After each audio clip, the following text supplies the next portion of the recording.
Well, good afternoon, everyone. My name is Alpana Sagwal, and I work as the customer engagement team of Springer Nature, and I'm signing in from New Delhi. Well, thank you so very much for joining us today. I am really delighted to welcome you all to the sixth webinar in our ONOS Researcher Connect series, a space where we explore tools, ideas, trends, platforms for empowering the research community across India. And today we dive into a topic which is evolving and as the same time it is very, very relevant for all of us, that is role of AI in scientific writing. Well, last month, because this is the first of this month today, last month in August, I was at one of the live workshops we were doing, and we had a pool of very smart researchers with us. And during the Q&A session, one of the researcher raised their hand and they asked that, ma'am, can AI find all the relevant papers I should have read, but I did not, or maybe I could not, and then write the review like I actually read them? I laughed a bit, and then I was also thinking that can AI? Maybe yes, but should it? That's the question we all should find answers for. But it was such a relatable moment because anybody, all of you researchers, you face this challenge, opening somebody who has 50 tabs open for all the papers on their computer really knows the pain.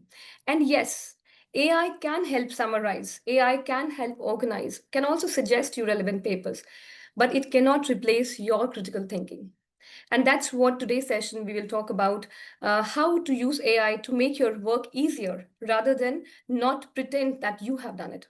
And I'm very happy and delighted to welcome on board Dr. Niki Scaplehorn from joining us from London, from Springer Nature. He is the Director of Content Innovation. And thank you, Niki, for accepting our invitation to do this talk for and helping research community in India.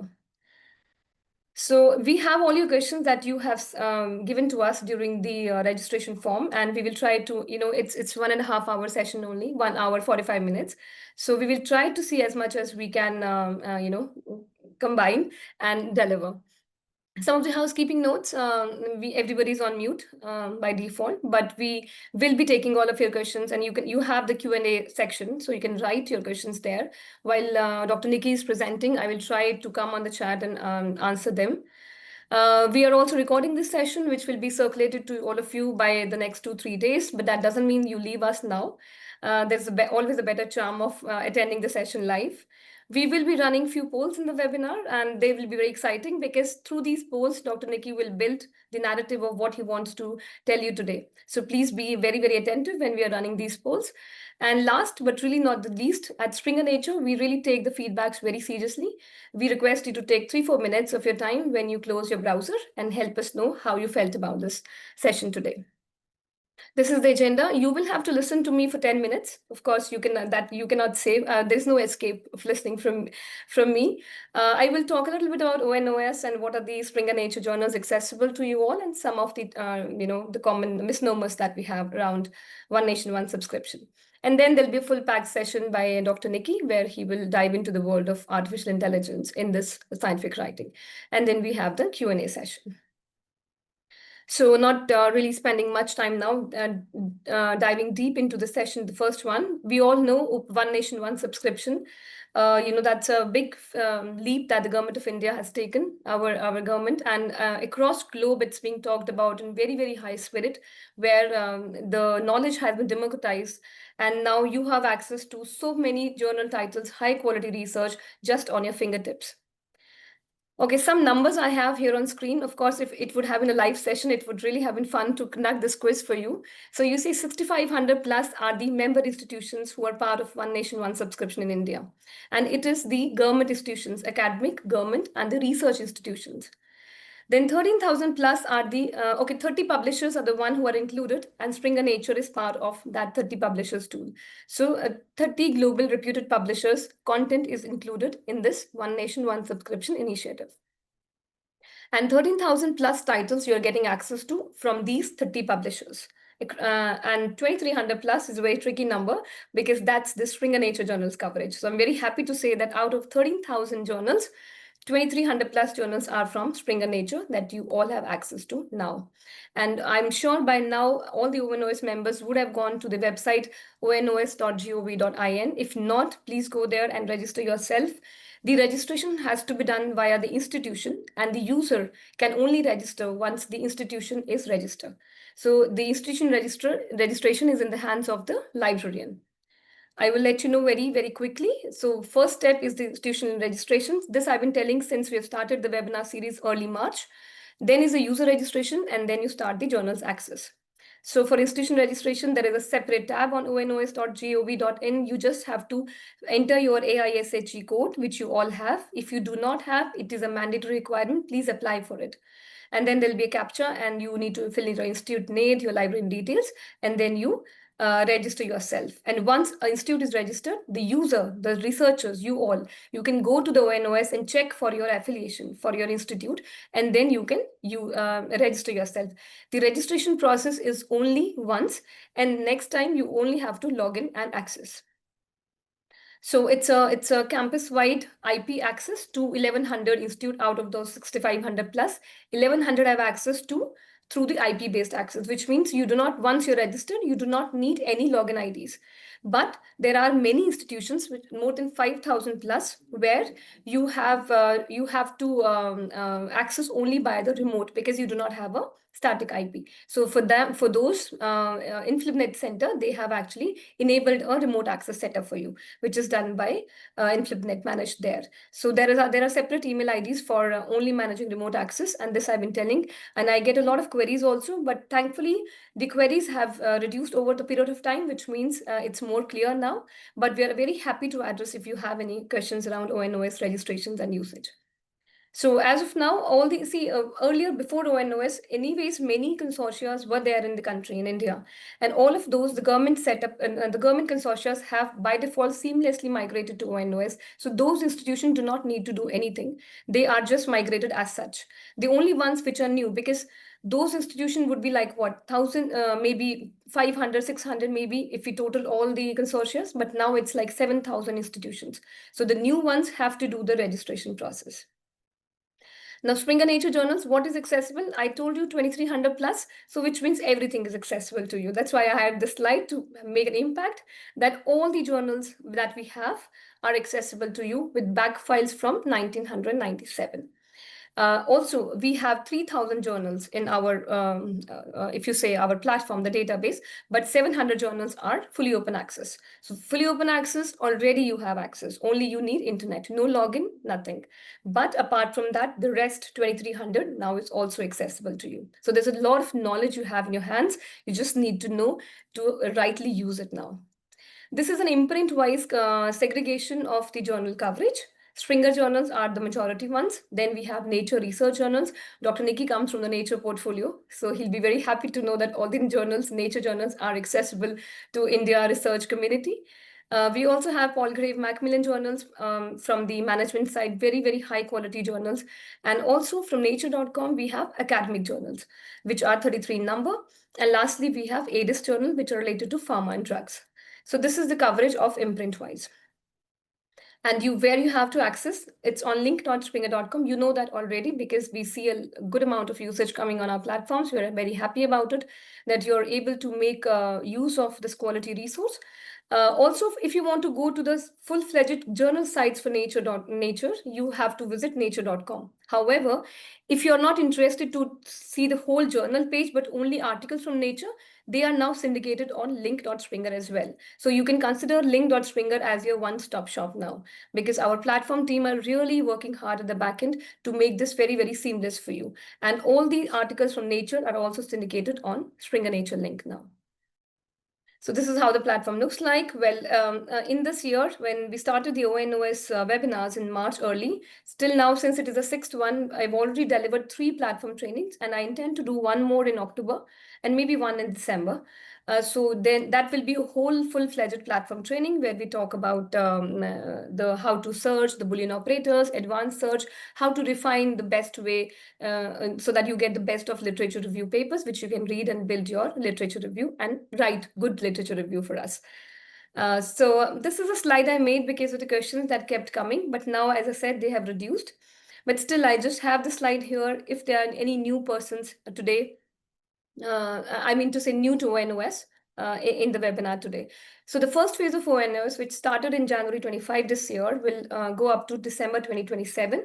In the first phase, only the central and as well as the state and the R&D labs and all the government institutions are eligible, are part of this agreement initiative. The private institutions are not yet part of it.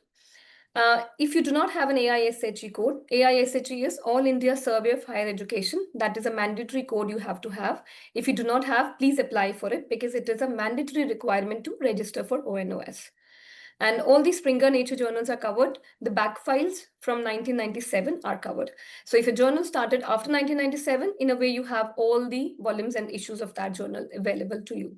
And then last point here is that the book chapters are not covered. Even today, I'm getting queries that this book chapter is, I'm not getting access to this, and you just send a link. Please do look at it. What is the content type? The books are not covered in ONOS, only the journal articles are covered. And okay, just a second. So this I already covered, yeah. Okay, these are some of the important email IDs. You can take a screenshot of this, but I'll also mention these in the Q&A in the chat so that you can copy from there. So there's a good FAQ section on the ONOS site, which you can see. And good number of questions are answered there. Very common queries are answered there, what you face in your daily life while accessing content. So there is an email ID support@onos.gov.in that you can always write to if you have problems accessing content. For remote access, for the colleges who do not have an IP setup, please send an email to this ID, inflit@inflibnet.ac.in, because this particular remote access is being managed by Inflibnet Center. Now, from Springer Nature, if you have any queries related to Open One Nation, One subscription with regards to our journals, please write an email first to onlineservice@springernature.com. And if you and you are always welcome to write a mail to me. I'll also try to answer your emails and address your queries. In fact, I'll be very happy to. So this is the more queries contact sheet. Yes, one more thing I want to mention here is from March, all the webinars that we have done, we have made a repository of this webinars, and all the recordings are downloaded and kept on this playlist in YouTube. So you can, there's a QR code there, and you can always, follow this playlist so this one also AI in writing. After the webinar, we will upload the recording there, and this will be there perpetually like our ebooks. So you can always anytime go and brush up your knowledge on these topics. So that is from my side as far as the ONOS is concerned. And thankfully, I was on time today. And now it's the time where we talk about AI in scientific writing. And before I really, start it, maybe a poll I can run here. And I'm very curious what answers we get. So I'm launching a poll. What is your current perception of AI in scientific writing? What do you feel about it? Like it's a helpful assistant for you? It's a threat to originality? It's a tool you're curious about, or you're not sure yet? Let's see. Let's have some honest answers here. Okay, I'll just give like 10 seconds to all of you. And thank you so much for already being so active in participating and honoring my request.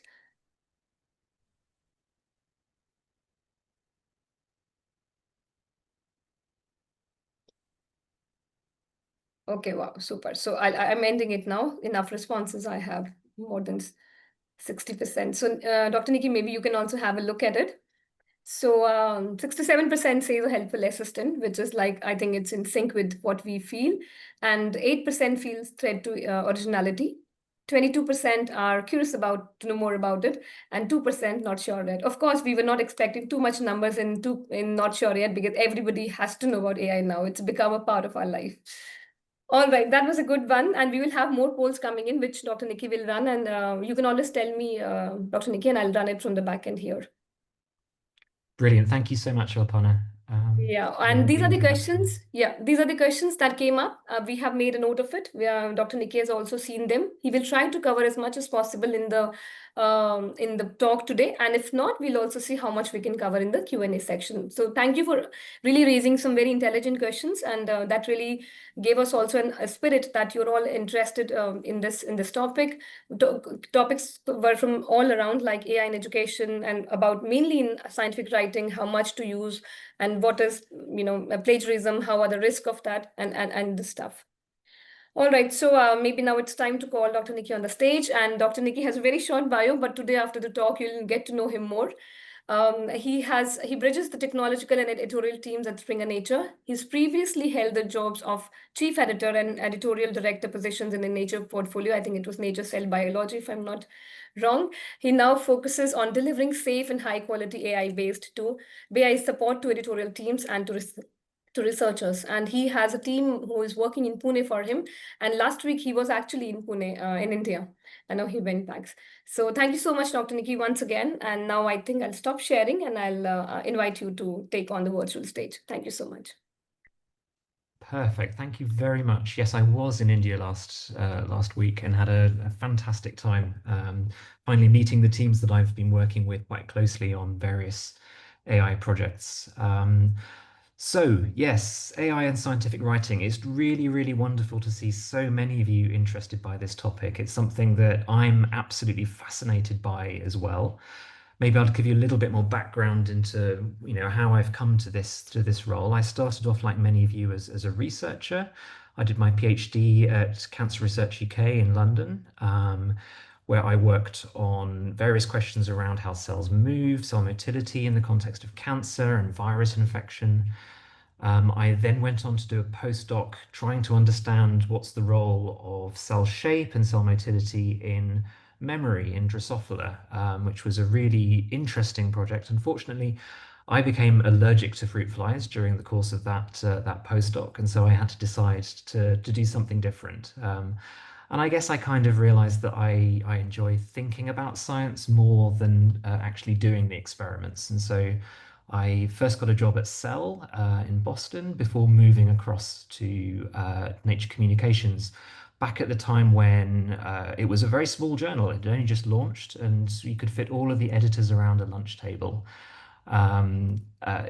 Clearly, over the course of the time that I was working there, we grew fantastically, and I think now they have something like 150 editors. And I became chief life sciences editor there, looking after 8 different life science teams. And then I moved across to the Nature research journals, where I looked after 12 or 13 Nature research journals, including Nature Cell Biology, as Alpana mentioned. And then I guess I really wanted to try doing something different. I've always been fascinated by technology, and the generative AI boom was just beginning to sort of rumble on the horizon. And a job came up that really would allow me to sit a little bit between editorial and technology. So my current role in the content innovation team is trying to identify ways that we can use technology to do publishing better, to make life easier for authors, for reviewers, for readers of our papers, and to think big and think doing things experimentally before they finally would then get taken up by the company more broadly to build into the systems that we use. So we do a lot of experimental work, which is really very exciting. I feel a little bit more like a scientist now than I did before. And yeah, it's been a lot of fun. So the question of how do we use AI in the creation of content is something that's really run through the core of my work over the last couple of years. And I think it's really, really important that we have these discussions with communities to really understand, well, what is best practice? What should we be doing here? Now, I will see if I can move on to the next slide. Um, here we go.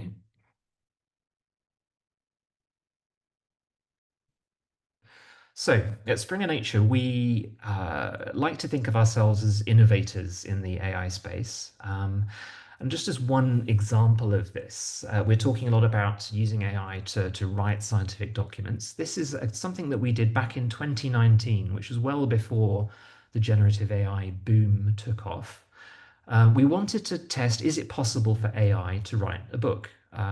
This was work done, in fact, by my boss, Henning Schönenberger, and a team that he put together to try and experiment with some AI techniques to write a book. So this was very, very sort of low tech compared to using a large language model. This is using various natural language processing techniques to take a large corpus of research material and then to sort of summarize that into a friendly book format.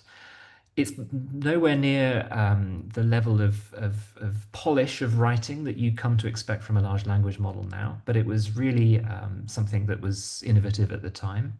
And you can see this book was written by an author called Beta Writer. In this case, we used the example of giving the AI a name effectively and saying that the book was written by the AI completely. Since then, we've adopted a slightly different approach, which we'll talk about a little bit later. But this was our first experiment in writing books, and since then, a couple of other AI generated books have been launched using more advanced technology.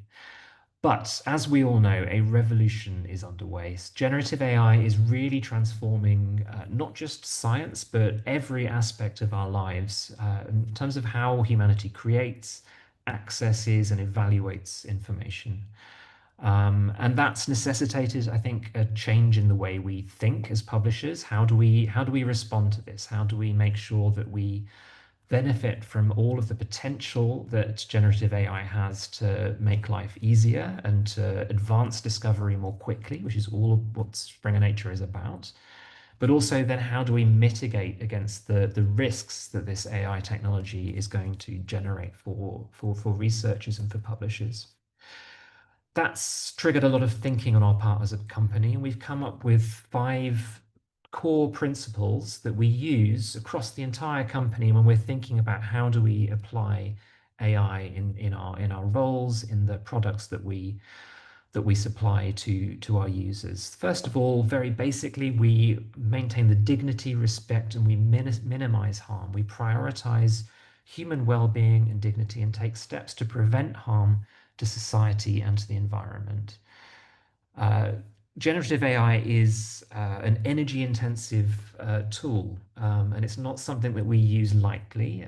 Part of the things that we do there is really to ensure that we use generative AI only in situations where we really do need to use it. If there are other approaches that we can use, other AI machine learning technologies that are less environmentally damaging, then we try to use those as well.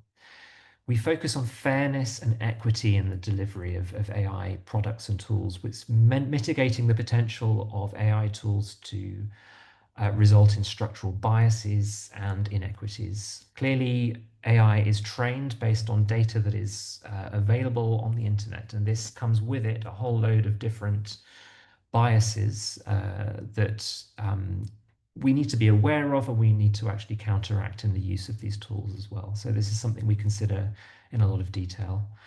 We want to be transparent about our use of AI, especially generative AI. And so we always disclose when an AI system is being used.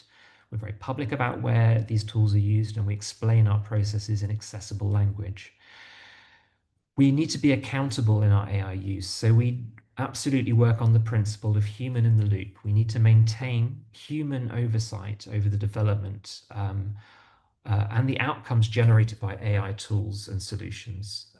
That means making sure that it's not AI making decisions, it's AI supporting decision-making processes by making information available to reviewers, to authors, to editors more easily, but always relying on their judgment to ensure that the right decision is finally being made. And finally, obviously, we want to make sure we comply all the time with privacy and data governance legislation at all points. So clearly, there is great potential for AI to support publishing in terms of being able to more easily generate content, to more easily find content, and to more easily analyze and process content as well. But let's address the elephant in the room straight away. Clearly, the ability to create research content also makes it much easier for researchers to create fake science as well. This is already a problem. There are companies known as paper mills who are very unscrupulous and will take your money in order to write a fake research paper. And we, as a company, invest a lot in trying to detect these papers. We're pretty successful at it. So this, I would not encourage you to explore using these sorts of companies. But the arrival of generative AI makes it much easier for people to do this by themselves as well. And so, how do we respond as a company? At the very beginning of the appearance of these technologies, I went to lots of conversations with editors, with publishers, with a committee on publication ethics, for example, and there was a lot of discussion on, well, should we just ban the use of generative AI in scientific writing? This seemed like an easier solution. At the time, there were various tools available to be able to try and detect AI use. Incidentally, these tools are becoming less and less accurate and less good at detecting AI use. But it became very quickly apparent that this is not a good way forward for us because we would be closing off the world to a real advantage. Many of our researchers are working in countries where English, for example, is not the first language. And for those people, being able to use generative AI to improve the writing and to be able to explain more clearly what they're doing, even to analyze data and do all sorts of different exciting things using AI, is really something, we don't want to block off that opportunity. And so, yeah, we need to come up with more appropriate ways of coping with this, which really involves educating research in terms of what is good use of AI for writing scientific content, which is why I was so excited to be able to speak to you all today, to really have such a large audience for this and to open up this discussion on what good use is. Now, as I mentioned, we think there are plenty of good ways for using AI to create content. In fact, we do this ourselves. So we tend to publish two different sorts of content. You can think of it in terms of primary research content, which is scientists writing about their experiments, about their analyses, and describing those in a primary research article. But we also publish a lot of non-primary content. So content which is written by scientists or written by editors, describing work that's already been published or bringing it together into a narrative like a review, for example. This is one space, this non-primary content, where the ability of generative AI to summarize research is particularly powerful and particularly useful. One example on the left here is a research highlight that's been published on our platform Nature India. This was one of the first examples of us using generative AI to create this content. A research highlight is very simple. It's just us describing to you a piece of research that's been done somewhere else. It doesn't have to be published by Springer Nature. It could be published anywhere. But our editors have picked this out as being particularly important for the readers of our platforms. And we provide a little bit of a summary as to why you should go away and take a look at that paper. These research highlights before were entirely written by human editors and contributors. But we realized we could really accelerate their writing and make it easier for them and quicker for them to deliver that news to you if they could use AI to write these pieces. And since then, we've found all sorts of other ways in which we can use AI to summarize content. For example, in our social media posts, for example, there's an example of a piece from Scientific American there as well, really to help deliver accurate summaries to our users more quickly. There is a very important principle here. I've mentioned it before, but I want to really highlight it. In all of this work around non-primary content and use of AI, we stick to this principle of a human in the loop. It's not that we stick the paper through a tool like ChatGPT and we generate a summary and we just put it out there. It's very important that there's an editor or an author in the loop who is asking questions about, does this advice make sense? Does this piece actually, is it accurate? Do I understand what it's come up with? Are the references real? And how can I improve this? In the early days of generative AI, fake references were a very real problem. And just to sort of delve a little bit into the technical details here, this is largely because people were relying on the training of the models to come up with information. So you would ask a question of a large language model, you might ask it to come up with the relevant citation. And some of the time, if it had actually understood that citation, if it had been used in the training, it might come up with the right paper. But generally speaking, if you ask AIs questions which they are not trained to know the answers to, you are very likely to get results which are fake. They're hallucinated, as it's known in the business. So these hallucinations would be articles that might look like real articles, but the model has just made it up in order to answer the question. It's very much trained to, as much as possible, always answer the question, even if that means actually making up the result. This has become, I think, a little bit less of an issue in recent years because most of the models that are available commercially, things like ChatGPT or Claude or Gemini, also now feature tools which enable the model to go away and search the internet. And so they are able to convert your query into a search, find the content that might be relevant, and then they'll summarize that content for you into one answer. Now, it's not perfect. I would not rely on this sort of approach for academic writing without a great deal of checking. I think one of the reasons for this is for you to be able to specifically know exactly which paper is the right one to cite for a given sentence that you've written. Quite often, the information that you need is in the full text of the paper. It's not necessarily something that you can tell just by looking at the abstract. And so that process of really selecting the right paper to cite, AI is not really that good at this point. It's a useful starting point. I would encourage you to experiment with these tools to really understand what they're good at and what they're bad at.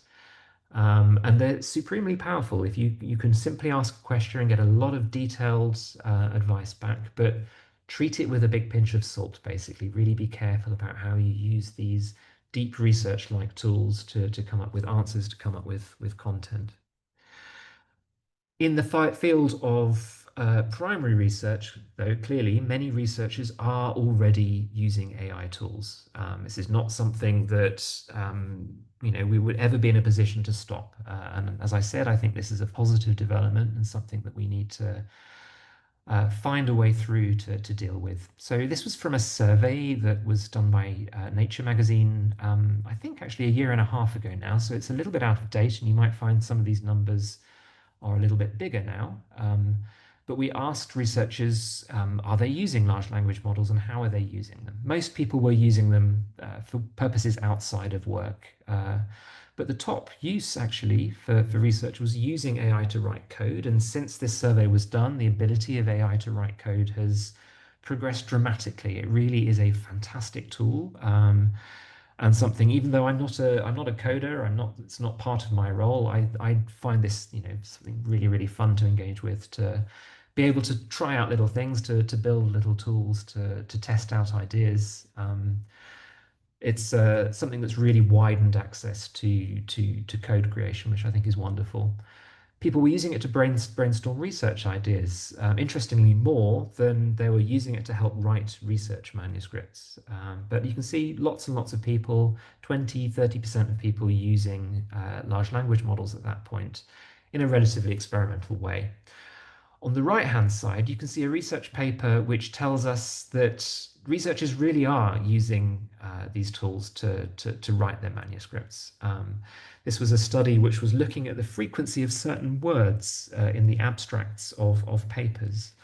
And you can see in the graphs at the bottom of that, around the time that GPT 3.5 was launched, and then GPT 4 onward in 2024, the numbers of these words started to dramatically increase. And these are words that are simply words that large language models like to use probably more than humans do. Although I would say that I use large language models a lot in my day-to-day role, and I found it's actually started to change the way I use language as well. There's a particular word, delve or dive, that large language models really love to use all the time, and I've started using it more as a result. So maybe we'll be learning from each other in this space as well. Now, what does that mean? It's absolutely possible for authors to use AI to help write research papers, but what are the rules? At the moment, our rules are relatively basic and clear. These are the rules that we have within Springer Nature, within the nature journals, to guide authors as to what they should be doing. The most important rule here is we do not allow the use of a large language model as an author of a paper. Now, that's a very clear reason for this, is as an author of a paper, you should be able to take responsibility for the work. This does not mean to say that we are not interested in research that is conducted by AI. This is something that's rapidly growing right now in the field of AI research specifically, I think, where that's really taking off. But allowing a model to come up with a research idea, to be able to analyze data, to be able to present that. At the moment, we think that's a really, really exciting and interesting avenue of research. But we don't want authors of the paper to be listed as large language models. At this point, this is something where you would write a paper as a researcher describing what you're doing and how the AI conducted the research. And then maybe at the moment, the paper that the AI wrote could be published separately or could be a supplementary file within that paper, that sort of thing. But really, we do not want AIs to be authors at this point because it's all about taking responsibility for that work. If something goes wrong, if another researcher finds perhaps a problem in reproducing that work, they should be able to come to the author of the paper and have a discussion about, well, how did you do this? And how can we get to the bottom of this, which currently an AI isn't really capable of doing. The other key principle in our policy is about transparency, that you should document the use of LLMs in your paper. This is something that is rapidly evolving, though. At the moment, we don't require transparency for anything that could be considered to be AI-based copy editing of your work. So if you're asking the AI to improve the language of your research, then this is not something at the moment that we would require you to be transparent about. But generally speaking, transparency is always a good thing in research. We're always encouraging you to provide as much information as possible about what you've been doing. And so you should never be penalized for being transparent about what you've done and how you've done it. So those are the policies we have right now, but that leaves open, I guess, a whole range of confusion still, I think, about how AI can be used effectively. And that's what I want to really come up with a more interactive conversation around this. So this is where we're going to be running a few polls with you. This comes from a survey that was done in Nature back in May this year, where we really wanted to come up with some more specific examples of how authors might be using AI in the process of writing papers and also actually in reviewing papers. We're going to cover this within this session as well. And I'm curious to see how you as an audience respond to these questions as well. So we're going to go through the questions that were asked. We're going to run the poll and then compare the results that we get from the poll with the results of the Nature study. So we have some questions. Let's start with the first question. Can I use AI to improve my article? Here is our example. Dr. Blogs writes a first draft of their research article. They then use ChatGPT or another generative AI tool to help edit the article, such as by asking for suggestions about its clarity, flow, or tone. They don't disclose that they used AI. What is your view of this behavior? So the options are appropriate, only appropriate if AI use is disclosed, only appropriate if prompts are disclosed. So on one side, you can say, I used AI. On the other side, you could say, I used AI, and this is exactly how I used it. These are the words I typed in to get the feedback. Or it's not appropriate under any circumstances. So Alpana, would you be able to run Yeah, the... the poll is already running, Dr. Niki. Oh, I'll great, check wonderful. that. It's not Also, popped up on the screen. Oh, I can Dr. see Niki, it from my some other screen. comments are coming on the chat. Can you just check if your volume is to the maximum? There are one or two comments in the chat to increase your volume. Just can you? Absolutely. Yes, I realize I'm sharing that window rather than the screen. It is on full screen mode within that though. So maybe if I stop sharing and restart and use a different option. Um, Meanwhile, I'm just keeping the poll on. I yes, also that's have a great. We can run the suggestion. poll while I try and sort this Yes, out. please. Okay, so Can I I'm check that ending it is now. it still visible on the screen now? Yeah, the slides are perfectly okay. Yeah, visible. Okay. Okay. So I'm ending the poll now and I'm sharing the results. Maybe you can see also, Dr. Nikki, let me know if you're able to see it. Actually, now they have come up. Wonderful. Perfect. Okay. Thank you. So you can now discuss them. Yeah. Great. Okay, so we have the most popular option being only appropriate if AI use is disclosed. Um, Now, really, what I want to convey with this is that I'm not going to provide you with a set of very clear answers. Maybe that will be disappointing, but I don't believe there really is one right or wrong answer to these questions. I think it's an opportunity to discuss.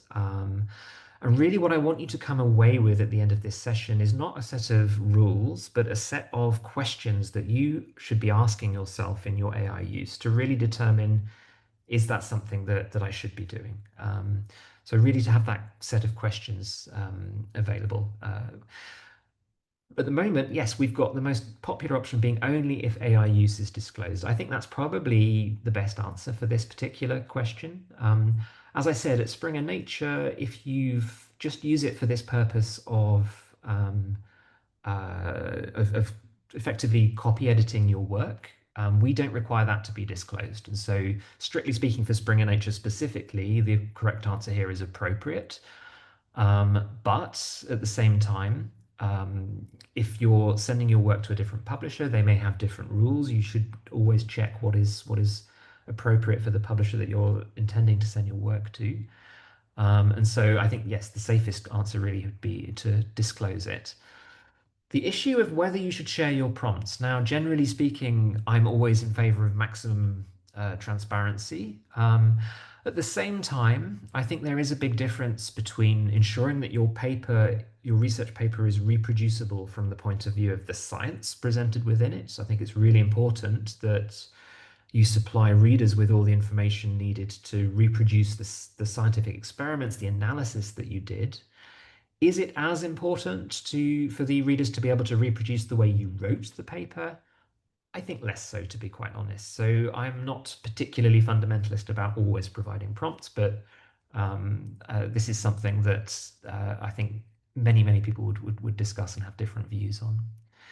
But yeah, generally speaking, I think we've got the right answer here.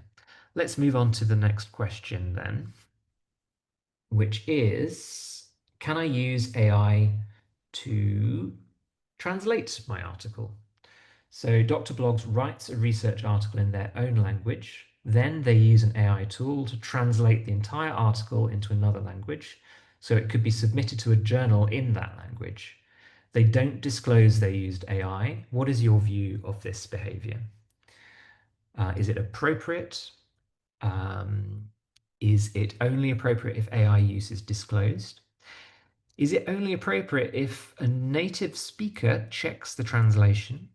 Is it only appropriate if a native speaker checks translation and the AI use is disclosed, or is it not appropriate under any circumstances? Let's give you a moment to answer those questions. Yeah, a couple of seconds more I'll give Dr. Nikki. People are answering, but there was a suggestion on the question to give a little more time for the polls. So I really be Okay, good. little, Yeah. yeah, Well, we have plenty of time, I think, so yeah. by me.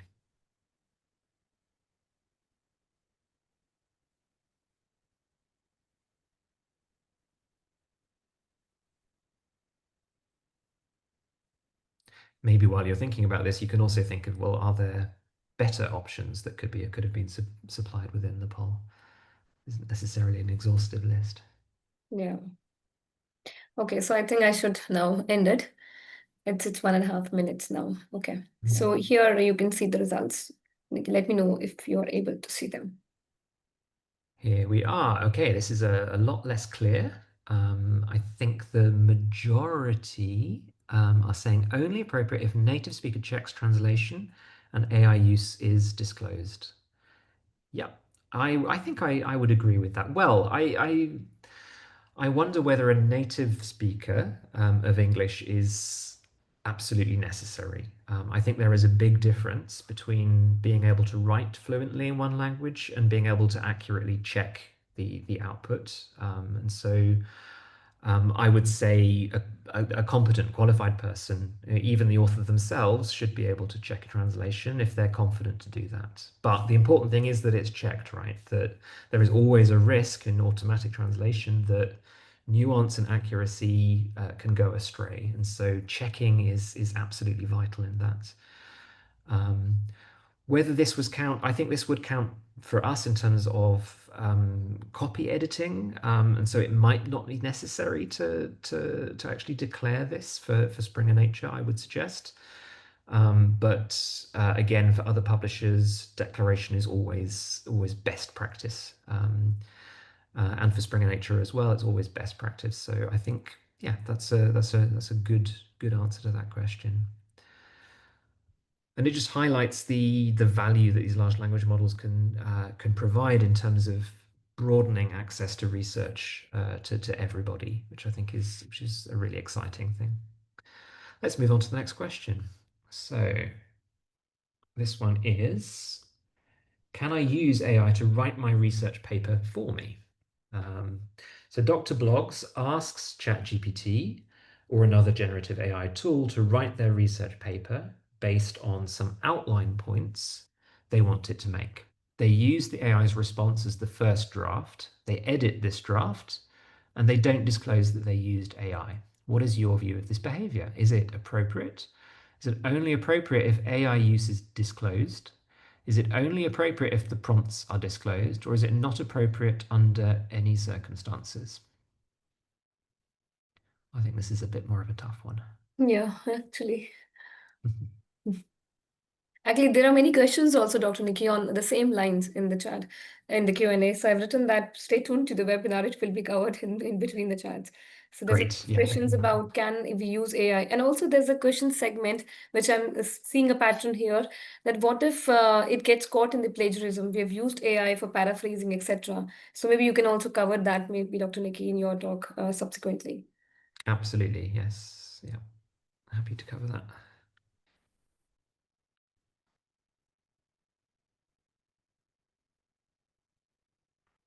So maybe just 10 more seconds and I'll close it.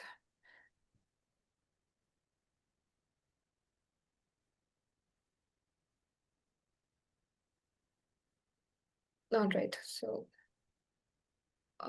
let me know if you can see them, Dr. Nikki. Great. Okay, so we've got a mixture here. 37% is just pipping to the post the second most common. So only appropriate if AI use is disclosed. Um, Still 13% think appropriate, 16% only appropriate if prompts are disclosed, and then 34%, which is quite a large chunk, not appropriate under any circumstances. Right, so I think this is a complex one, and in some of it, kind of a little bit depends on the nuance of what's been described has been done. The key principle here that I want to pull out is um, generative AI is best used the more you put into it, right? If you put your research data, your results, your human input into it, and then you use that to help craft a narrative of how your results should be written. Um, I think this is a good way of using AI. What is clearly bad is that you use the AI to synthesize the results, to actually just say, well, to write a fake research paper. Now, obviously, there are various shades of gray in between those two different options, but um, the danger comes when you don't put very much human input in. When you say, "Well, I've done this, just write me a paper about it." It's not going to have all of the information it needs to write that paper accurately and transparently. Um, so there is a right and wrong way. So really here, based on some outline points they want to make, that to me sounds a little bit like not enough human information is being put into this at the starting point. Nevertheless, they do read it and edit that draft. So if really in the process of editing it, they added that human input, they added the accuracy and the specificity to their own data in that editing process, it might be okay. So really, I think that balance that you've got here in the answers between the saying it's appropriate and saying it's inappropriate is absolutely reflecting that tension in the question, I guess. So yes, it kind of depends on how much input you put into it, but there is definitely a good way to do this that I want to talk about in a little bit more detail later on. Let's move on to the last question. Honestly, actually, we haven't really been comparing it to the results. So in the results, in the Nature study, we had 29% versus 35%, more people saying that it was inappropriate. But I guess people doing the Nature study were not having these conversations, and you're learning a little bit from what we've discovered from the previous questions here through the discussion. Let's move on to that last question then. Can I use AI to summarize the literature? Dr. Blogs uploads articles that they want to cite into an AI tool and asks for a short summary. They then use that AI generated summary in their research paper with the appropriate citation. They don't disclose they used AI. What is your view of this behavior? Okay.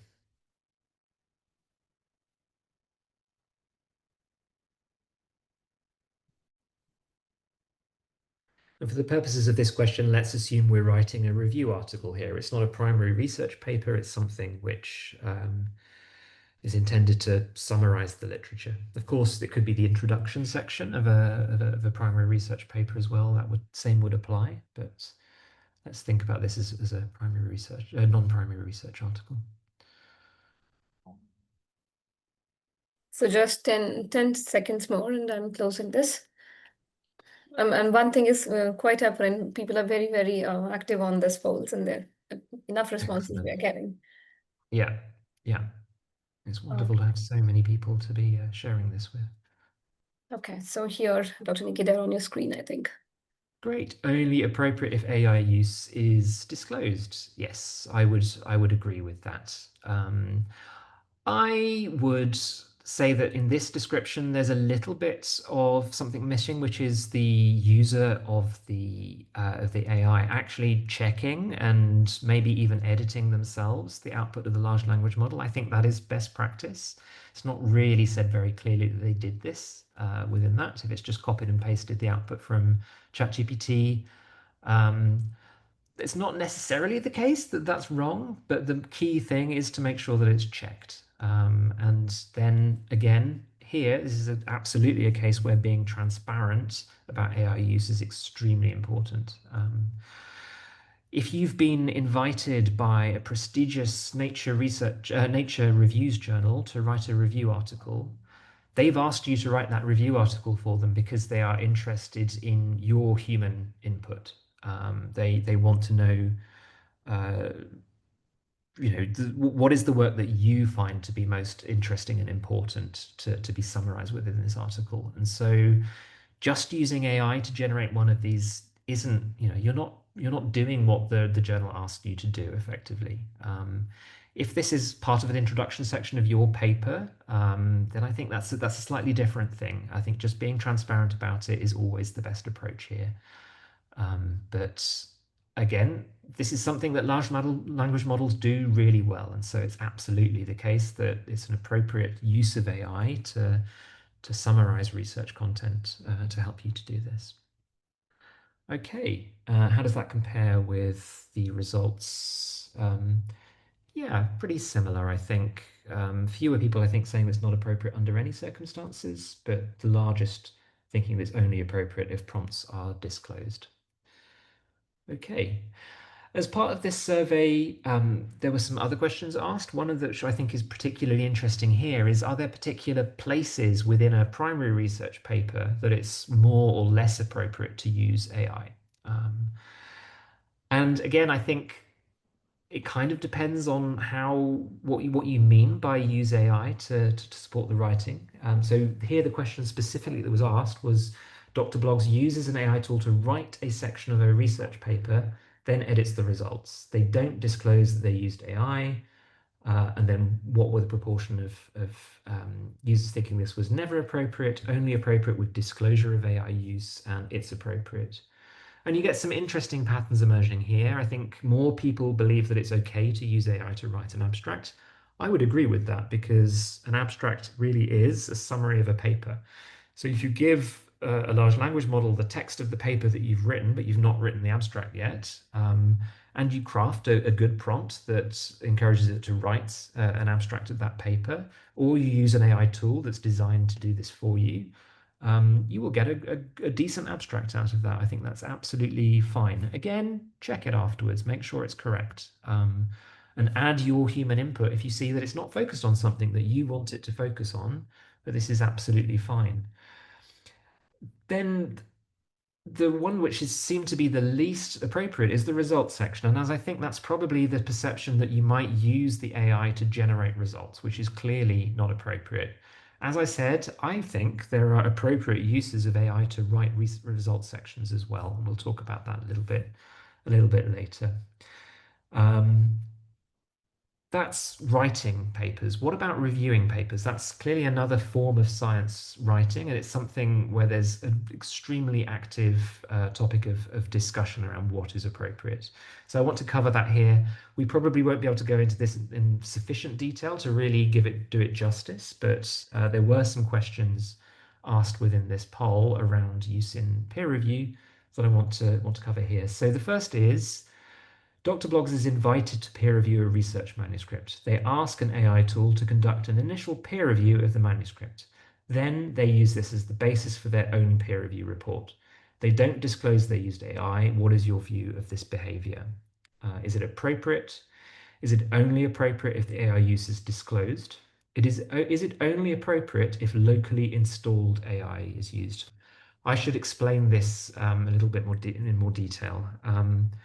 One of the problems we have around using AI for peer review is that quite often, if you upload a paper to a commercially available large language model, that information can be used by the large language model for training purposes later on. And so by doing that, you are breaching the confidentiality of the peer review process. That information that's been shared with you privately as a reviewer has now effectively entered the public realm.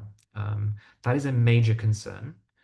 Um, However, it is possible to run large language models in ways that don't involve sharing that information with commercial companies, with third parties. One of which is to run the AI locally. Now, um, I'm not sure this is a particularly useful example because generally speaking, if you're running AI locally, the power of these models is not particularly advanced. And so you'll have another problem, which is, can the AI actually review the paper because it's running locally on your computer? It's not very powerful.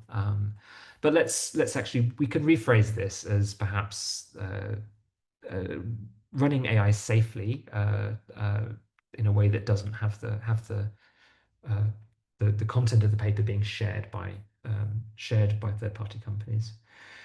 Then there's an option of not appropriate because of privacy concerns, and there's not appropriate under any circumstances. I may have given away too much in this answer, but let's see what you all thought. Okay, so the most favored answer here is not appropriate because of privacy concerns. Exactly, yeah. At the moment, I would say it's very difficult to avoid these privacy concerns, and I would say that yes, useful peer review like this should be considered to be not allowed unless you have very, very safe access to these tools, which doesn't involve sharing with a third-party company. There is a second reason, though, why I think this has to be approached with extreme caution. Many people have experimented, and well, I've absolutely experimented as well, using safe tools, uploading papers and asking simple questions like, can you review this paper for me? And you will get something that looks like a peer review report out of that. And unfortunately, I think we increasingly see reviewers doing this and returning to us with beautifully written, but incredibly shallow and not very thorough peer review reports that have been written using AI. The reason we ask human reviewers to write peer review reports is because we want to rely on your scientific expertise, right? The problem, if you're using AI, you have no way of knowing, is that AI capable of doing what I've asked it to do? Generally speaking, if you just write review this paper for me, it's not going to do a great job, to be honest. Now, I'm not saying it's not possible that even now or in future, AI will be sufficiently powerful to do a good job, but there's an awful lot of expertise in writing prompts that do the right thing. And most importantly, something that I spend a lot of my time doing, we should be testing, is it capable of doing what you've asked it to do? Is it capable of finding a fundamental technical flaw hidden in a paper? That requires vast amounts of rigorous testing work that you, as a reviewer, are not going to be doing on a simple large language model. So I think the future really is in terms of having publishers use and supply reviewers with safe tools that we know work, or at least we know are able to do part of the job, and give you really detailed instructions in future as to, well, what is appropriate, what is inappropriate.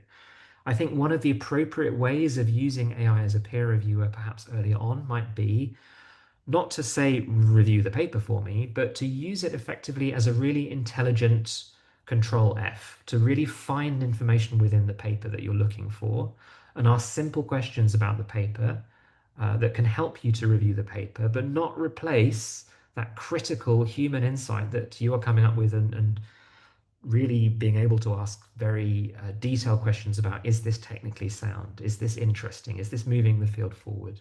All of those questions, I think, are better answered by human beings at this point. But yeah, that's really where I would say with peer review. We have a second question. I may have already given you way too much information, but second question here, 52% of responses said this was inappropriate under any circumstances.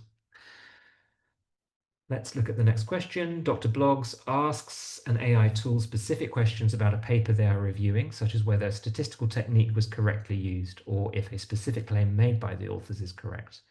After checking the AI tool's answers, they include these responses in their peer review report. They don't disclose they used AI. What is your view of this behavior? So appropriate, only appropriate if AI is disclosed, only appropriate if locally installed AI is used, not appropriate because of privacy concerns, or not appropriate under any circumstances. So the results are on the screen. Dr. Niki, I hope There you we have a bit of a split. The most common answer is only appropriate if AI use disclosed. And I think if we overcome the privacy concern around doing this, as I said, I think this is a legitimate use of AI. If this was a tool supplied by a publisher to help you to answer those questions, I think that's absolutely legitimate. But as many of you have pointed out in these answers, privacy concerns really need to be addressed to enable that to be an appropriate use of AI. So great, I think we've all absorbed the messages that I want us to take away from this. That's excellent. So how to bring all of this together? Yeah, that was the result from the Nature survey. More people thinking here that it was not appropriate under any circumstances. This is my attempt to bring all of this together into a sort of a handy cut out and keep guide to, well, is my AI use appropriate or not? So on the left-hand side, clearly, one of the most important things is how much human input there is in terms of what you're doing with the AI. So the sorts of use cases at the top of this list where you're putting in a lot of human input, generally speaking, then they tend to be a little bit more appropriate. So if you're putting a drafted text into a large language model, your first draft of your paper, and you're asking it to translate, to correct, to improve clarity and correcting errors, then this is generally something that can be considered acceptable. There are always questions that you should ask yourself, and on the right-hand side of the screen, these are the questions you need to be asking yourself for all of these things. But generally speaking, more human input, the better. The next set of use cases that we haven't really talked about yet, but I want to sort of mention in this closing segment really is using the AI with your data. to generate code, to analyze protocols, and to generate figures. So AI can be used to describe your results. You can upload an Excel file with a set of numbers and get it to do the analysis on those numbers that you need to do the statistical tests, and draw a graph. It will do that by writing code to draw the graph. This is absolutely a valid use of AI, especially if you need to be checking the code and making sure that it is not making mistakes along the way. But I think this is a really exciting and underexplored AI use case that I think people should be doing more of, really. So that analysis of the data is something that you can do with AI, again, if you're checking what you're coming up with and you're being transparent about that AI use. Published literature, the use cases which are around putting in already published papers to write non-primary content. We've talked about those in more detail, but using the AI to find papers, to summarize those papers, to extract data from those papers, and crafting a narrative around those. Again, all legitimate use cases, as long as you're being transparent and as long as you're checking, because AI doesn't necessarily give you an exhaustive search. You can't be absolutely certain that if you've used an AI tool to find research, that it's found everything for you. It's going to be selective about what it's surfacing. It might not have access to all of the research out there. And so it's not the equivalent of doing a search on PubMed or a keyword-based sort of tool. It should be used with caution. And then at the bottom, the most dangerous things, right, where you're really putting very little in. You can just pop in an idea and let's see what it comes up with. There, just the necessity is for you to be even more critical with the output. As you put less information in, the work has to be you, the human in the loop, on the other side to really, really check that through properly. So providing feedback on a paper, on an idea, sorry, conducting and writing the research in full, or generating content from minimal input. These are things which are more dangerous and should be considered more carefully. So the questions you need to ask yourself through all of this: do I own what I'm putting into the model around confidentiality and copyright? Have I checked the output? Do I agree with it? Do I understand how well the AI can perform the task I've asked it to do? We talked about that in peer review. Is the model able to do what you're asking it? Am I still providing what I've been asked for? If you've been asked by a Nature Reviews journal to write a review, they're asking for your opinion, not the opinion of a large language model. So be careful around that. And am I being transparent about how I've used it? If you keep all of these things in mind through your AI use, I think this should help you to really determine, is this something that I should or shouldn't be doing? Very quickly, our industry association called STM is currently putting together a set of recommendations for authors around how to be transparent around AI use. So really classifying the sorts of AI use that might be happening and providing you with more detailed information about how to go about talking about that, what's appropriate, what's inappropriate. This can be found on the STM website. There's recommendations for AI classification, for classification of AI use.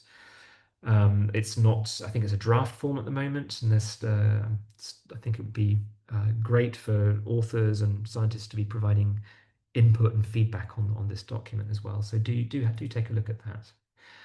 Very quickly again, what about images and video? This is a slightly different concern. And our policy at Springer Nature is that we do not allow use of large language model-based image generators to create visuals for primary and non-primary content that we publish. Various reasons around this. There are concerns around the accuracy of these tools. There are also real concerns around whether these tools breach copyright of the people who provided the images that trained these models. And there's a slightly different philosophical discussion around the use, whether a copyright issue is relevant for an image versus for text, which I think would be a very, very interesting discussion.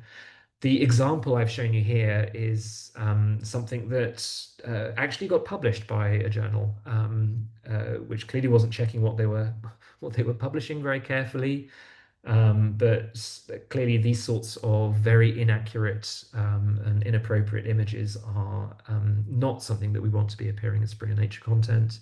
And so for now, we don't allow the use of AI large language model AI-based image generators, where you type in a prompt or you provide an image, and then generatively the image is created, a bitmap image is created of something. Those are the ones we don't allow for use.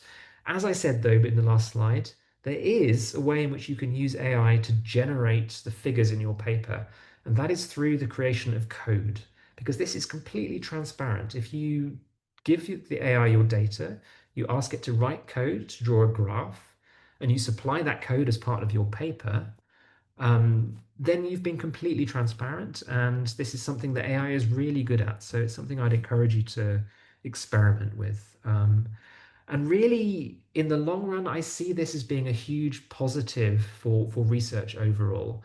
One of the things I'm interested in at Springer Nature is open science, really making sure that as far as possible, when authors publish their papers with us, they supply as much of their raw data as possible so that others can benefit from it. Others can use that data um, and to derive new insights from it. At the moment, when you write a paper, our focus is very much on creating these figures. And once you've created these figures with your graphs, the data tends to get left behind. All that data that was used to create all of these graphs is going to sit on your hard drive, and what's going to get published is a fixed image of a graph, which is not very machine readable. It's not something that is fully transparent. So in future, I really think this AI generation of figures is going to be something that encourages us to be more transparent, to supply the raw data with our papers. And that will open up the possibility of interactive research papers as well. It will be possible for you to look at a graph in the paper, but then ask the question, well, only show me the results for the male mice. What did that look like? And because the data is all there underlying it, and the model's able to interpret that and re-display that in an interactive way, this will be a big boost for open science and for research overall. So generally, I want to convey a really positive message here in terms of the potential for AI to improve the way that we communicate science. And I'm really excited by it, and I'm really, really happy that you've been able to join for this webinar and to discuss it with me. So thanks for your input. I'm very happy to answer questions. All right, great. So thank you, Dr. Niki. A lot of questions have come in, and I was seeing them. Let's just quickly dive into it because we have 30 minutes and a lot of ground to cover. That was a wonderful talk, I think, and a lot of positive comments also coming in on the question answers chat section. Okay, so I'll just try to pull up these. So there are many questions around, let's say, about people worrying about plagiarism if they're using AI, like something I told you. So like there are questions how to use AI ethically. What if I use AI and then how I avoid it from Turnitin? If I get 25 to 35% similarity, which is confusing, how to avoid that? How to use AI ethically for PhD thesis? So there are like a lot of questions in that. Maybe you can just give one answer to these kinds and Yeah, absolutely. The issue of plagiarism is an important one. I'm very glad that it's been raised here. Generally speaking, if you're using AI in the manner that we've spoken about, where you're providing as much input as possible, you're putting your first draft into it, it's extremely unlikely that a large language model will create content that mirrors something that's been published elsewhere. The way a large language model works is very much about predicting the next word based on the training data that it's been provided with. However, um, while it's possible to get large language models to regurgitate information that they have been trained with, as long as you're not asking it specifically to do that, and many large language models will stop themselves from doing that anyway as a safety measure because they don't want to be revealing what copyrighted information they might have been used to train. It's generally unlikely that you're going to be generating content that is directly plagiarized from another source. There's intellectual plagiarism, right? If you are passing off the work of the model as your own without putting in your human input, then I think that's a slightly separate question. But again, if you're being transparent, you're checking, you're editing, adding your human value, then I don't think there's any issue there. So there are right ways to do this that avoid plagiarism as an issue. Okay. There's another question by Anu asking that if there is any specific rule that monitor AI use other than just the self-declaration on journals, like how journal monitor the AI use in journals. Well, at the moment, the tools available to detect AI use are able to detect relatively basic AI use, and this is something that we do run AI use checks through our systems as papers are submitted. But this is not looking for the sorts of AI use that we're talking about. This is talking about cases where the entire paper is very clearly AI generated, and that it's a warning sign that the research is completely fabricated itself. And so there are lots of other markers that we would use at the same time as using these AI-based detection tools. On their own, they don't really tell you very much because, as I said, there are appropriate uses of AI.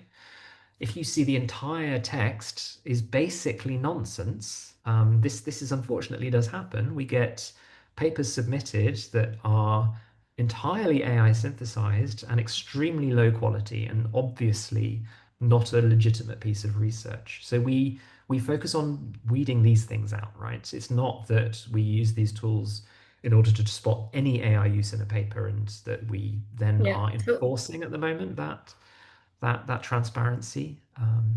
That's how we're using it right now. yeah. So I think the human in the loop that you mentioned goes for us as well, as much as it goes for the Exactly. researchers, right? All right. So Exactly. there's also Human question. interpreting those results. Yeah. Yes, yes. Also questions around hallucinations, Dr. Nikki. People are writing AI where many times it hallucinates. How to keep a check on that? As I said, the hallucinations tend to happen when you ask models questions they don't know the answer to, primarily. So you can minimize hallucinations by, again, supplying as much information as possible. Use a large language model not as a source of information, but as a processor of information, right? This is where they are most powerful. I mean, in our everyday use, we all use large language models to ask quick questions that we're not sure about. They're kind of a little bit replacing a Google search in many ways. It's certainly the way I use it. But that's not really getting the best out of a large language model. Really, it's the more you put into it, the less the risk of hallucinations. But the only solution there really is to check, is to really be critical and to yeah, to go in enough detail that you would spot these things. Don't rely on the output of the model. Yeah, I think Rosie Shashwat also writes a similar question as to how to balance the rigor and how AI gives us how to balance it with the academic rigor. I think that's exactly what you just answered. We have, That and I can add to that as well. I think it's such an important point, and it's something that we think about an awful lot because we're designing AI-based tools, right? And there is this very difficult balance to be struck between making something as easy as possible for the user, such that they barely have to do anything. But how do you design into the system the behaviors that you want, which is for them to be actually checking, to force them to check, to force them to really think about this, and to prompt them to add their own input through this process as well. That's something we think about an awful lot. So I'm really glad that you've highlighted it. great. Oh, and Dr. Snehal Kadam asking that it's asking the writing, the originality of writing. Like, how about editors' concern over original writing in manuscripts by authors over using AI because writing is different and more concise with an AI tool. As authors, we are always getting comments about language improvement, and we use that through AI. So, any comments in that, Dr. Nikki? I think I'm relatively relaxed about the idea of using these tools to improve writing standards in primary research content. A piece of primary research stands on the data, the analysis, the graphs in the paper. Um, the way that it's communicated, I think there is definitely, obviously, there's a good way to do that. There are, we offer nature masterclasses that help you to convey your work in the clearest possible way. And that's very important. And large language models can help you to do that. So I don't think there's any real concern in the use of these tools to generate primary research because they're very good at doing that approach, telling that narrative in a clear, coherent way. And the originality is coming from what you're saying about your science, not the way you say it. Um, where we talk about non-primary research, if you're asked to write a review article, then the AI is doing a little bit more than just the writing, right? It's also can be involved in the selection of the research and all of that sort of thing. So there, I think there is probably a little bit more concern about uh, how much human effort needs to be there for it to be a valid piece of work that I can put my name to. It's very easy now for any of us to write a short review article or a perspective or a comment piece with a simple prompt that can go into something like deep research and say, well, I can give me 2 pages on this particular topic. You could run that and then you could submit that to a journal. I don't think that would be honest, right? And I don't think that's really adding a great deal of value because really with these pieces, it's that human element that's important. I'd say it's less important from a primary research perspective. Not to say that it shouldn't be there at all. I think that extra 1% where you're adding your own take on this that's not come from a model is Yeah. still really important to have. But much of the work of writing a primary research paper is a little bit writing computer code. There's a Yeah. structure you can follow. It's not Shakespeare. So I think it really depends on whether you're talking about primary or non-primary research. Yeah, absolutely. I think fair enough. And also a question around when AI gives you some research papers, for there are many fake research papers and with wrong DOI, which never exist. Mm. Is there a way to identify those so that researchers waste less time and can more effectively use AI? Yeah, I don't think there's any way to completely rule this out. There are tools available which will go away and do a separate literature search first, right? So if you, for example, with OpenAI, there is a tool called Deep Research where it will go away and run an internet search to identify the information first. Generally speaking, complete hallucination of references is much more rare with these tools. However, as I said before, I think the problem here is just making sure that the quality of the search is what you expect it to be. It's made the decision about what to pull out of the literature to show you, and you don't know what it's missed. So I would never 100% rely on the model to come up with that. And as I said, generally speaking, it's okay at coming up with references for particular statements it might make when it summarizes the results for you. But getting exactly the right reference, it's not very good at.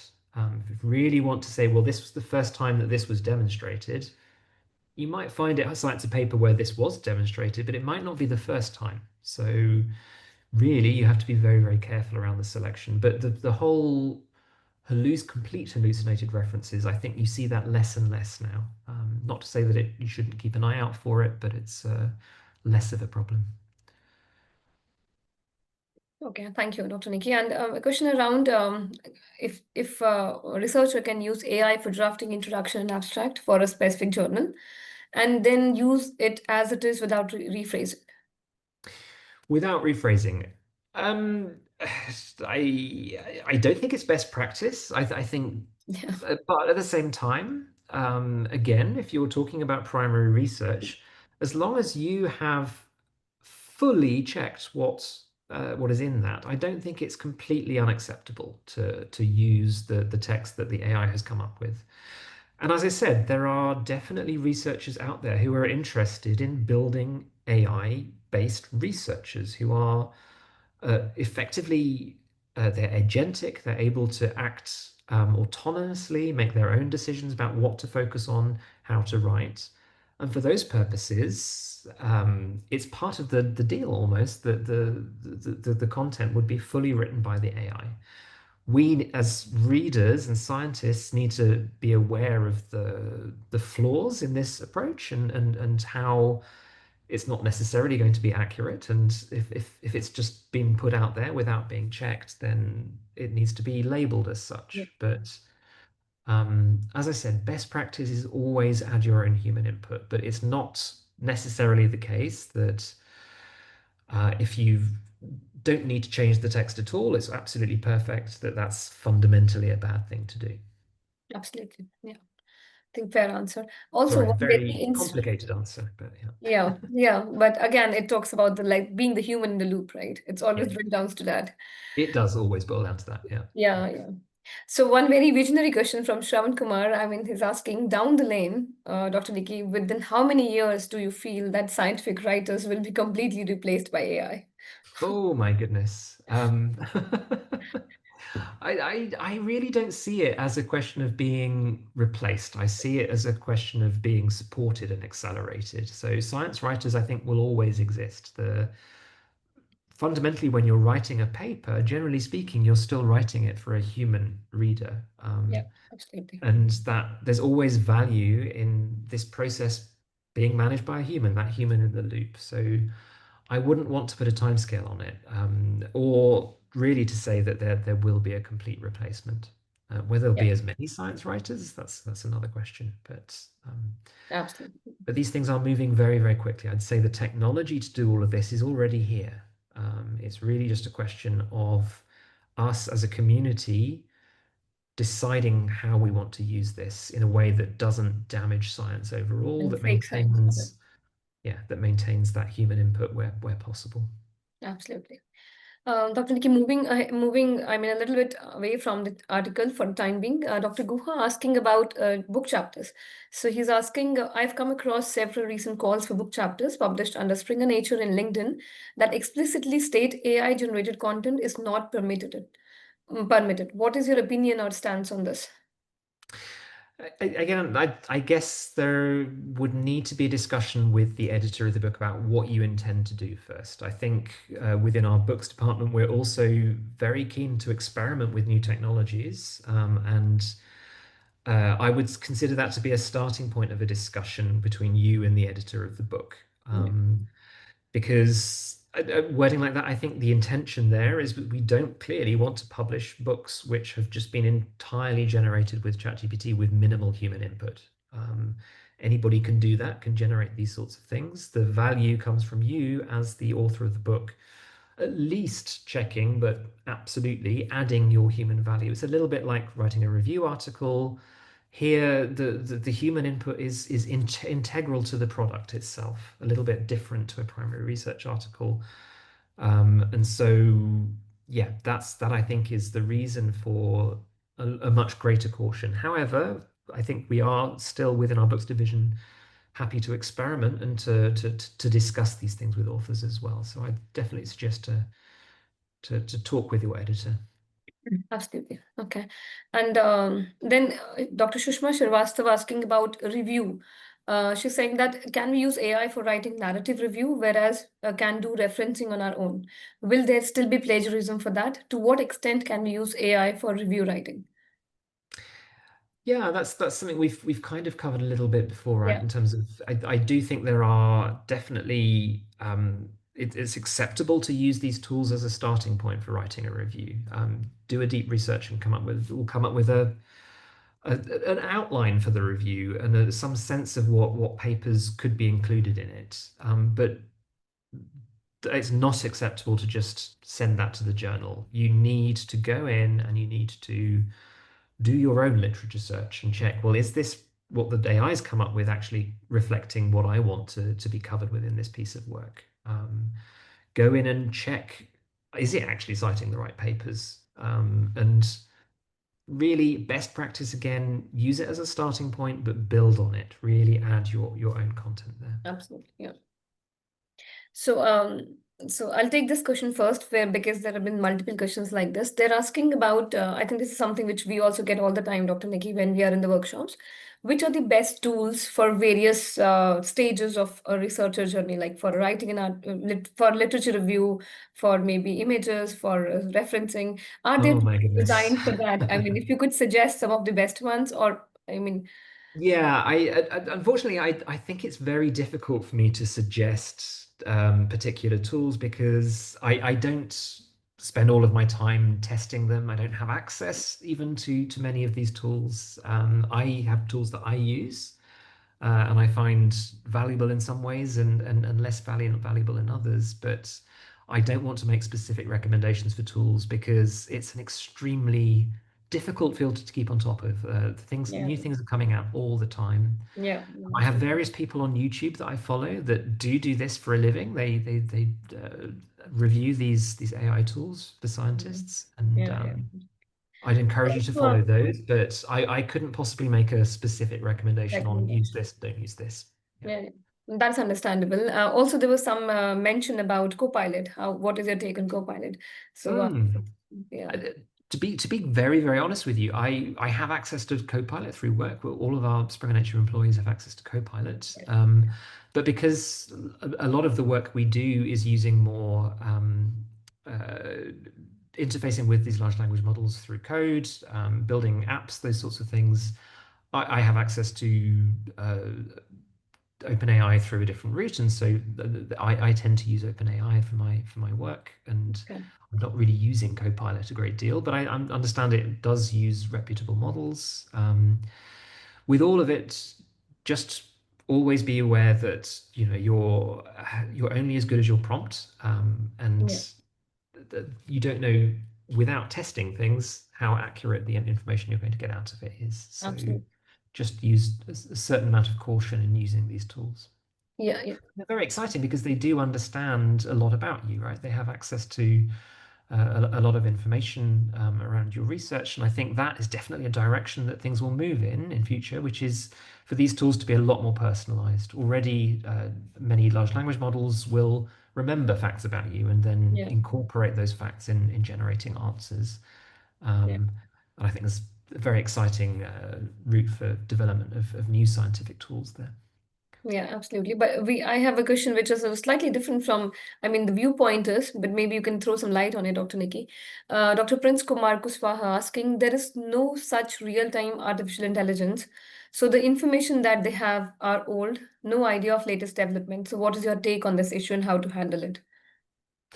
That's an interesting viewpoint. I don't believe that it's accurate to say that they're not it's not intelligence of some form, particularly since as I said, the value for these models is not necessarily their ability to regurgitate information.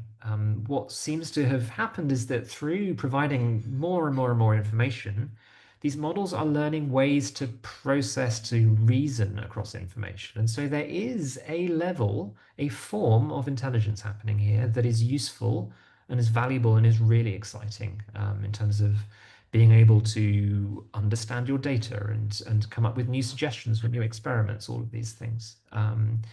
Clearly, that is piggybacking off of a lot of content that has been generated before, and it's old content.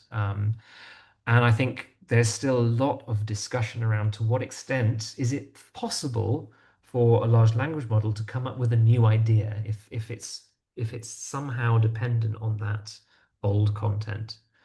Um, I believe personally, and this is not something that's really backed up by an expert opinion here, that models will and probably already are capable of coming up with novel things, even though their training is old, because there's a reasoning process that's going on in here that goes beyond just regurgitation. I'm not sure Okay. whether I answered the question. Yes, it does. I hope so. Okay, moving on, and we have so many questions, but we only have 10 minutes left.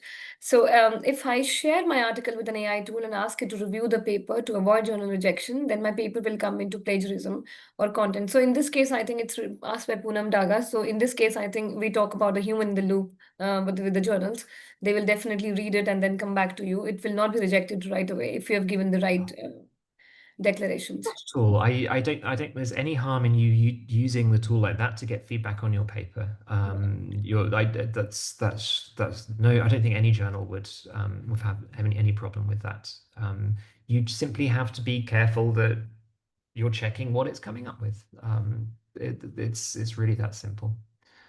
And there's a question on by Dr. Datta talking about the clinical manuscripts, Dr. Nikki. So they're asking, is it ethical to use AI for clinical manuscripts too, apart from biomedical manuscripts? Right, that's a very good point. With clinical manuscripts, clearly, this may rely on data which is confidential. And so clearly you need to be even more careful around what gets uploaded to these models if you're working in a clinical field. Yeah. Clearly, with clinical content as well, there is a need for accuracy that goes beyond anything because the safety of patients is put at risk if errors are made.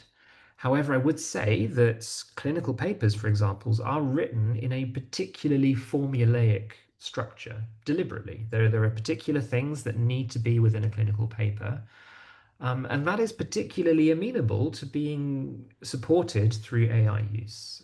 It's something I find very interesting. There's this sort of much more sort of structured approach, but used appropriately with all of the issues around data confidentiality.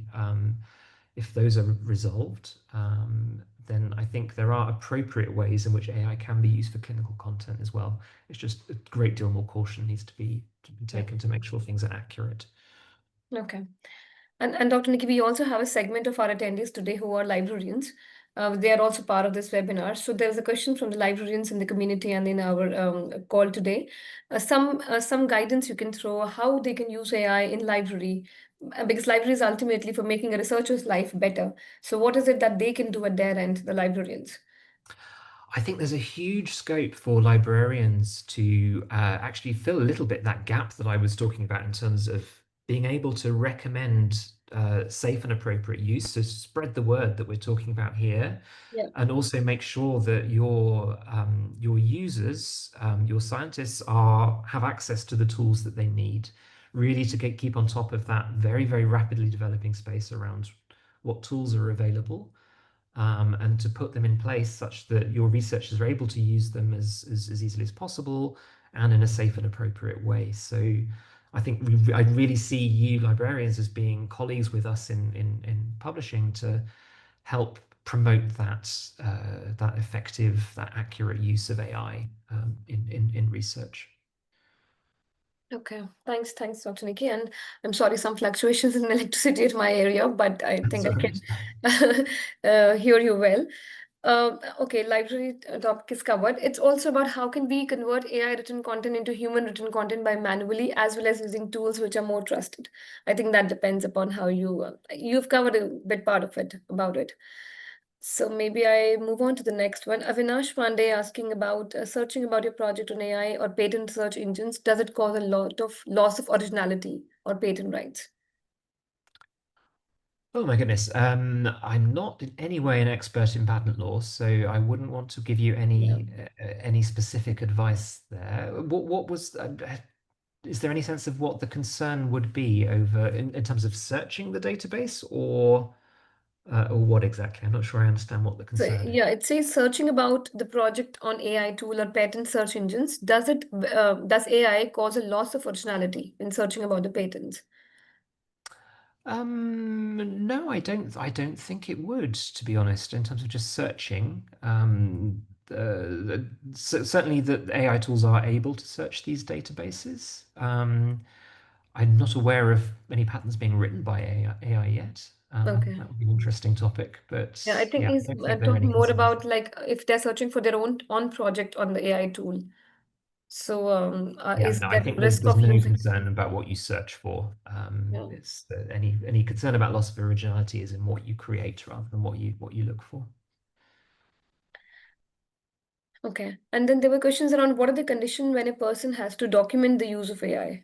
So how do they do that in the journals? I think it depends upon the journal guidelines, but maybe Dr. Nikki, if you can throw. Absolutely, yeah. It's different journals have different guidelines as to where this should go. I don't think any journals would complain if you put it in the wrong place. It's just a question of just making sure that it's sorted out before it gets published. But you could put this in the methods section or in the acknowledgement section, depending a little bit on whether it's really just an integral part of the research that you're doing, or is it um, something that really would be counted more as a sort of the work that would be mentioned in an acknowledgement section, like, oh, I had a certain colleague or friend improve the language in the manuscript, for example.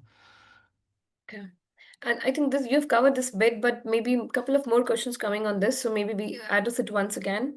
Mhm. Dr. Anirban and there are others like Saket Sarkar asking about how would a reviewer, the journal reviewers, address content generated with the help of AI, especially when the author has given credit for its use.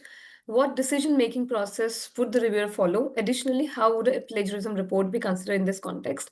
I mean, they fear that because they've used AI, will not, I hope that article will not be rejected. Or so maybe, and there are more questions around that, Dr. Nikki. We have done it already. If you can repeat it once again. Yeah, absolutely. The fact that you've used an AI tool is unlikely to result in plagiarism issue. The two things are relatively separate. If you go to somebody else's research paper and you copy out large chunks of their work without saying that you're doing it, that is plagiarism. It's relatively unlikely that an AI tool will regurgitate information into your paper that would be detected by a plagiarism detector. It's really just a question about you deciding to be transparent about how you've used those tools and explaining it very clearly in the paper itself. But this isn't something that should result in papers being rejected, right? Unless in some way you've used AI in a way that could be considered to be malpractice, i.e., using it to generate fake data, for example. That clearly would be a bad use case for AI. All right. And Dr. Ganesh has two questions. He's writing, thank you, Dr. Nikki. I had two questions. One, is it wise for us to not trust the deep research tools of LLMs because of fake citations and hallucinations? And second is asking in the non-primary, so maybe you start the first one and then I'll read out the second one. Okay, yeah. I do think it's wise to have a certain level of mistrust, and I appreciate that in practice it is extremely difficult to sit there and say, no, I am going to check every single thing here Yeah. because these tools are seductive, right? They come up with a beautiful answer that looks wonderful, and it's so easy to think, yep, that's fine. That's what I expect. Let's just move on. Um, we're all human, and we all do it. If you are going to use this work, though, in a published piece of research that's got your name on it, you need to be 100% sure that it's accurate. And so there, I'm afraid you do have to put the work in to really check it. Yeah. If you're using it just to get to grips with a particular topic and the specific citation isn't that important to you, what you're really doing at the moment is just trying to work out, well, I'm entering a new field of research. Can you just give me a quick summary of this particular area? Then it's probably less important. It's just really when we're talking about creating content that's going to be published with your name on it, you need to take responsibility. Okay. And his second question was about non-primary content generations like a review article. When deep research tools can do all the work, is the job of humans being threatened here? That's a really, really good question. I do think it will have an impact. I think for those sorts of use cases where you've got a specific new area that you want to get to the bottom of, and you've got a very specific question around it, the temptation is going to be to go to something like deep research or a similar tool to come up with your own tailored specific answer that addresses that. However, um, as human beings, we are intrinsically interested in what other human beings think. And I don't believe we're going to move to a world where every review article is just AI generated. When you write for a Nature review journal, the authors of these reviews are very, very, very carefully selected to be the people that this field really want to hear from. They want to know more than just the basics. They want to know what's my additional insight as a human being. And I don't think that will ever disappear. In the same way that I don't think the ability of robots to play the violin will mean that in the end we won't have symphony orchestras that are played by human beings. That emotional connection, that interest Yeah. in human beings is really, really important, and that will last way longer than AI, I think. All right. I think thank you, Dr. Nikki. The questions there are more, but they are more or less on the same topics. And what I will advise you is maybe when I put up my end last slides, can you just summarize and so that our attendees today don't go back overwhelmed and they go back with a positive tone as to what is the best. Yeah. So okay. If I had to summarize everything we've said, this slide I think says pretty much everything, right? It really does cover the vast array of different ways in which you can use AI, and you can use AI appropriately. And maybe some of these are things that you hadn't considered before. I'd really encourage you to go away and experiment with these things, because fundamentally, I believe that AI is a positive force for publishing. It's just really important that we learn how to use this correctly, and that's really why I'm so excited to be here talking about this topic with you all, and to Thank you. get your Thank you so involvement with much. it. So thank you very Yeah, much. it was wonderful listening to you. And a note from my side to all the attendees today here. I think this is a time where maybe we might get more serious about our cover letters that we, submit in during the manuscripts, because and then write them nicely. And because we always fear that we've used AI and we declare the use wherever we want to, but also it's good always to mention in the cover letter. We get a lot of questions about the timelines of publishing, and believe me, our editors are looking at each and every paper with due diligence, and hence there is a lot of backlog also. Though I'm not really defending them here, but I'm just telling them that there is a human in the loop always. It's not that we are blindly relying on AI for everything. So just make the cautious use of AI, and it's there for. Um, it's there for us to be used. And Dr. Nikki, can I ask you to stop sharing so that I can share some last slide? I Oh, want. absolutely, yes. Yeah. Thank you.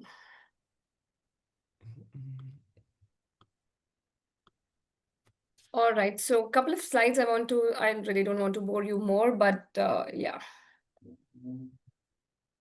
Okay, so this was a wonderful session. I'm very happy when we are able to do a good job for the researchers community in India. And today I think was a session quite informatory and solved a lot of questions that were coming in the in-person workshops that we are doing in India and also the online. So thank you again, Dr. Nikki, for it. Today's session it was today, and it got postponed today. It was due in August, anyways.